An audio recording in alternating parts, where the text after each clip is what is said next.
বর্ডারের দায়িত্বে কে? BSF, central government. কয়লার দায়িত্বে কে? CISF, central government. প্লেনে কে আসছে? বাইরের লোক, তার দায়িত্বে কে? কাস্টমস কার হাতে? অ্যাভিয়েশন কার হাতে? রেল কার হাতে? সব সেন্ট্রাল গভর্নমেন্ট।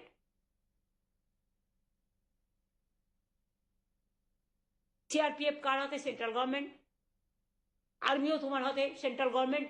আমি জীবনে দেখিনি, এমনকি আমার কাছে একটা খবর এসছে, কদিন আগে আপনাদের সাংবাদিকদের আর্মি অফিস থেকে কাউকে কাউকে ইনভাইট করা হয়েছিল জাস্ট টু টক। আমি এর মধ্যে কোনো ভুল দেখি না, আমি ওদের সম্মান করি, আমি সব ফোর্সকেই। কিন্তু একটা রিকোয়েস্ট করব, আমার কাছে খবর আছে ফোর্ট উইলিয়ামে একজন কমান্ড্যান্ট এসআইআর এর কাজ করছে এবং বিজেপি করছে, বসে পার্টি অফিসের কাজ করছেন। প্লিজ আপনাদের কাছে হাত জোর করে রিকোয়েস্ট করব, এটা করতে যাবেন না।